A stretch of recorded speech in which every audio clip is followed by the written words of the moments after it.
अल्हम्दुलिल्लाहि रब्बिल आलमीन वस्सलातु वस्सलामु अला सय्यिदिना मुहम्मदिन ख़ातिमिन नबिय्यीन व अला आलिहि व अस्हाबिही अजमाइन।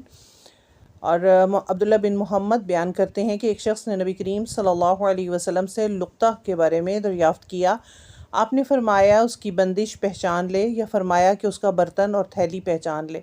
फिर 1 साल तक उसकी शनाख्त का ऐलान कराओ। फिर उसका मालिक ना मिले तो उसे फ़ायदा उठाओ, और अगर उसका मालिक आ जाए तो उसे सौंप दिया जाए। उसने पूछा कि अच्छा, गुमशुदा ऊँट के बारे में क्या हुक्म है? आप सल्लल्लाहु अलैहि वसल्लम को गुस्सा आ गया कि रुखसार मुबारक सुर्ख हो गए। या रावी ने कहा कि आप सल्लल्लाहु अलैहि वसल्लम का चेहरा सुर्ख हो गया। ये सुनकर आप सल्लल्लाहु अलैहि वसल्लम ने फरमाया, तुझे ऊँट से क्या वास्ता? उसके साथ उसकी मश्क है, उसके पाँव की सुम है, वो खुद पानी पर पहुँचेगा और दरख्त पर चरेगा, लिहाजा उसे छोड़ दो यहाँ तक कि उसका मालिक जो है उसे मिल जाए। उसने कहा कि अगर गुमशुदा बकरी के बारे में क्या हुक्म है? तो आप सल्लल्लाहु अलैहि वसल्लम ने फरमाया, वो तेरी है या तेरे भाई की, वरना भेड़िए की ग़ज़ा है।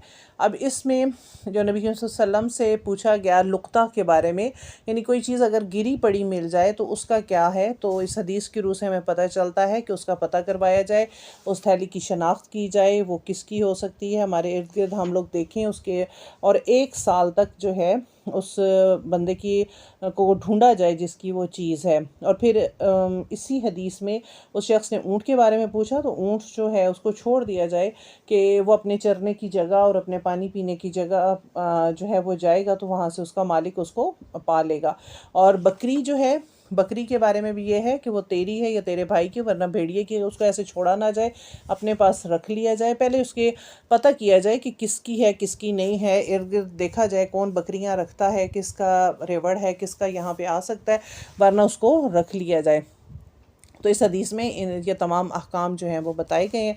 तो अल्लाह ताला हम सबको इसके मुताबिक अमल करने की तौफ़ीक नसीब फरमाए। सुब्हानकल्लाहुम्मा व बिहम्दिका नशहदु अल्ला इलाहा इल्ला अंता नस्तगफिरुका व नतूबु इलैक।